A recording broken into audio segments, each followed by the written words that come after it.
Welcome to all in bit million trading channel. मुझे आशा है आप सभी अच्छे होंगे।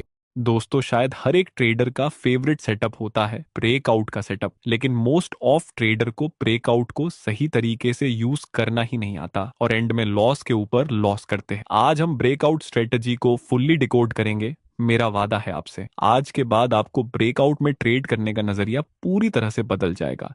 इस वीडियो में हम डिस्कस करेंगे कि ब्रेकआउट क्या होता है, ब्रेकआउट में आप परफेक्ट एंट्री कैसे कर सकते हैं और इसी स्ट्रेटजी में आपको कई बार फेक ब्रेकआउट का सामना करना पड़ेगा, इसको कैसे अवॉइड करना है और साथ में हम वॉल्यूम का यूज करेंगे। दोस्तों, वीडियो बहुत ही इंटरेस्टिंग होने वाला है। अगर आप इसको बीच में स्किप करेंगे तो आपको बेहतर रिजल्ट नहीं मिलेंगे, इसलिए पूरे फोकस के साथ इस वीडियो को देख ना सबसे पहले समझते हैं कि ब्रेकआउट क्या होता है। दोस्तों, ब्रेकआउट अलग अलग टाइप्स के होते हैं। पहला साइडवे मार्केट का ब्रेकआउट, जब मार्केट किसी साइडवे रेंज में मूवमेंट करता है और उसके बाद अगर रेसिस्टेंस ऊपर की तरफ ब्रेक होता है तो इसको हम कहेंगे ब्रेकआउट। और अगर इसी साइडवे मूवमेंट में ये सपोर्ट ब्रेक होता है तो इसको हम कहेंगे ब्रेक डाउन। दूसरा ब्रेकआउट है किसी सपोर्ट या रेजिस्टेंस का ब्रेकआउट। अगर कोई रेजिस्टेंस ब्रेक होता है तो इसको भी हम कहेंगे ब्रेकआउट, और अगर कोई सपोर्ट ब्रेक होता है तो इसको भी हम कहेंगे ब्रेक डाउन। तीसरा ब्रेकआउट है ट्रेंड लाइन का ब्रेकआउट।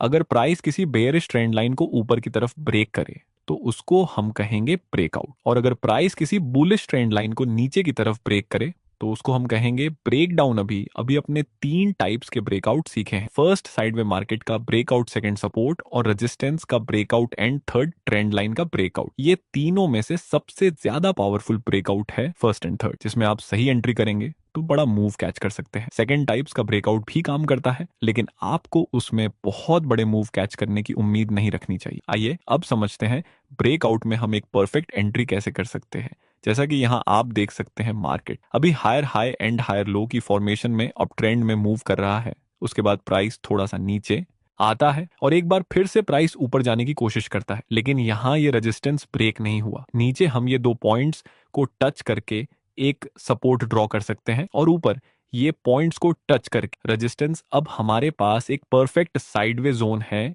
यहाँ पे 3 संभावना हो सकती है, या तो प्राइस इस रेजिस्टेंस का ब्रेकआउट करके ऊपर चला जाए, या फिर ये सपोर्ट का ब्रेक डाउन करके प्राइस नीचे चला जाए, या फिर ऐसा भी हो सकता है कि ये साइडवे जोन ब्रेक ही ना हो और प्राइस इसी रेंज के बीच में मूवमेंट करे। अगर ये रेजिस्टेंस ब्रेक होता है और दूसरी कैंडल इस ब्रेकआउट कैंडल के हाई के ऊपर क्लोज हो जाए तो हम बाय में एंट्री करेंगे, और अगर ये सपोर्ट का ब्रेकडाउन मिले और दूसरी कंफर्मेशन कैंडल इस ब्रेकडाउन कैंडल के लो के नीचे क्लोज हो जाए तब हम सेल में एंट्री करेंगे। और अगर ये मार्केट इसी साइडवे रेंज में मूव करे तो हम कुछ नहीं करेंगे। देखते हैं आगे क्या होता है। नेक्स्ट प्राइस ये सपोर्ट का ब्रेकडाउन करता है, अभी हम थोड़ा सा वेट करेंगे। नेक्स्ट हम देखें तो दूसरी कंफर्मेशन कैंडल इस ब्रेकडाउन कैंडल के लो के नीचे क्लोज हो चुकी है। यहाँ पे सब कुछ हमारी प्लानिंग के अनुसार चल रहा है, तो क्या अब हमें बाय में एंट्री कर लेनी चाहिए? No never. आपने ये तो सीख लिया है कि क्या करना है, पर स्टॉक मार्केट में ये उतना मायने नहीं रखता। स्टॉक मार्केट में ये मायने रखता है कि क्या नहीं करना है। हर कोई बिगिनर ट्रेडर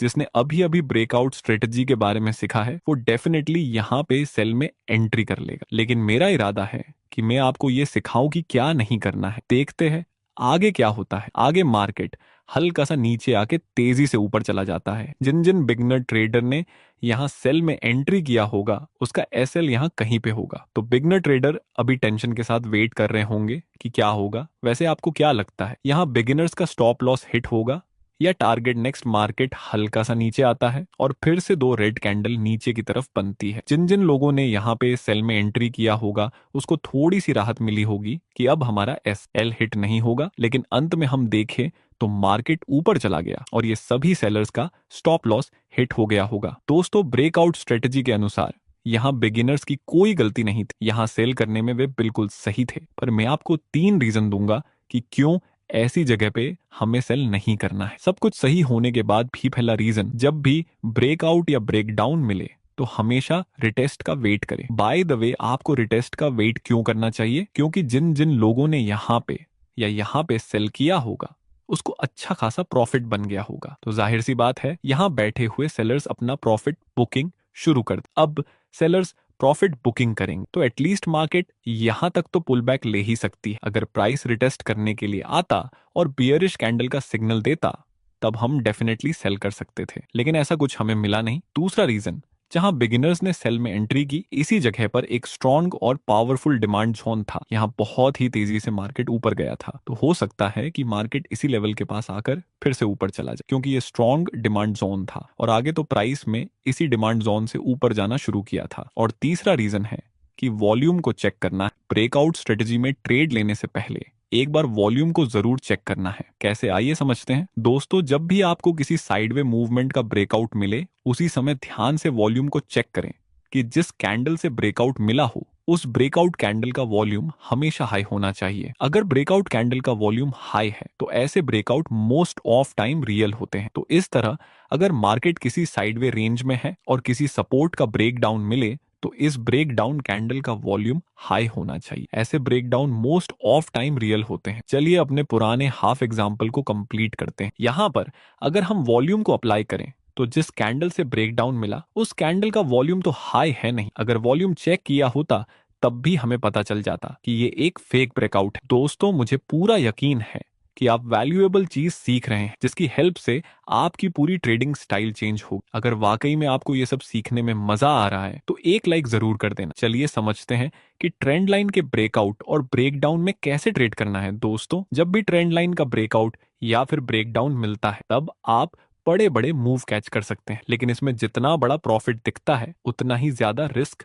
भी रहता है। हमें रिस्क को कैसे मिनिमम करना है ट्रेंड लाइन में ट्रेड करते समय, उसको भी मैं आगे सिखाऊंगा। यहाँ पर देखिए, मार्केट अभी proper lower high and lower लो के स्ट्रक्चर में नीचे आ रहा है। तो ये सब पॉइंट्स को कनेक्ट करके हम एक एक्यूरेट ट्रेंड लाइन ड्रॉ कर सकते हैं। अब मैं एक कॉन्सेप्ट को गलत साबित करने जा रहा हूं। देखिए, कुछ लोगों को ऐसा मानना होता है कि जब ये ट्रेंड लाइन ऊपर की तरफ ब्रेक हो जाए, इसका मतलब ये डाउन ट्रेंड अपर ट्रेंड में रिवर्स हो गया और आगे से मार्केट ऊपर की तरफ जा सकती है। लेकिन ये पूरा सच नहीं है। ट्रेंड लाइन के ब्रेकआउट का मतलब सिर्फ उतना होता है कि आगे प्राइस या तो साइडवेज हो सकता है या फिर ऊपर जा सकती है। दो संभावना रहेंगी, या तो साइडवेज या फिर ऊपर। इसीलिए जब भी आपको ट्रेंड लाइन का ब्रेकआउट मिले तो पूरा मूव कैच करने के चक्कर में और जल्दबाजी डायरेक्ट ब्रेकआउट में एंट्री मत करना। आगे सो में सेटअप सिखाऊंगा, इसका वेट करना है। देखिए, आओ फिर यहाँ पे market higher high and higher low की फॉर्मेशन में बुलिश ट्रेंड में मूव कर रहा था। तो फिर ऐसी स्थिति में हम एक बुलिश ट्रेंड लाइन ड्रॉ कर देंगे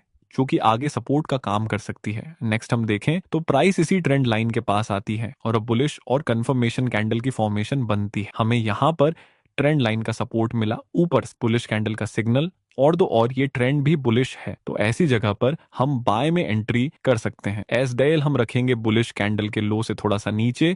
नेक्स्ट हम देखें तो हमारा प्रॉफिट टारगेट हिट हो गया है। और आगे क्या हुआ, आगे मार्केट नया हाई नहीं बना था, लेकिन इसी बुलिश ट्रेंड लाइन का ब्रेक डाउन कर देता है। जैसा कि आपने अभी अभी सीखा, यहाँ दो संभावना रहेंगी, या तो मार्केट नीचे गिरे या फिर साइडवेज हो जाए। दोस्तों, जब भी आप रिवर्सल ट्रेड में एंट्री करेंगे तो चेक करना है कि रिसेंट स्विंग ब्रेक हुआ है कि नहीं।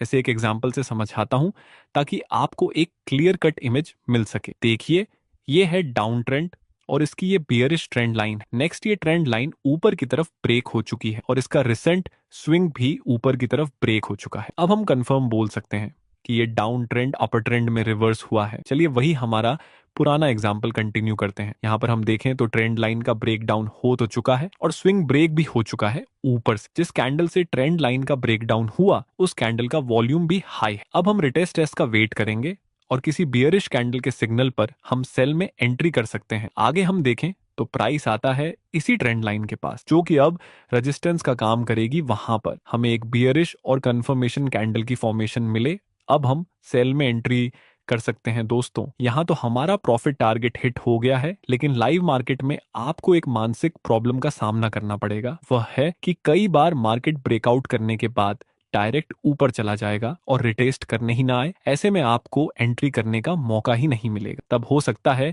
कि आप जल्दबाजी में डायरेक्ट ब्रेकआउट में ट्रेड करें। लेकिन अगर आपको फेक ब्रेकआउट से बचना है तो रिटेस्ट का वेट करना ही पड़ेगा। आपको ये वीडियो कैसा लगा कमेंट में जरूर बताना और हमारे बिट मिलियन चैनल को शेयर करें और सब्सक्राइब करें। और आप हमारे व्हाट्सएप ग्रुप से जुड़ सकते हैं, जहां हम रोज मार्केट एनालिसिस करते हैं और चार्ट शेयर करते हैं।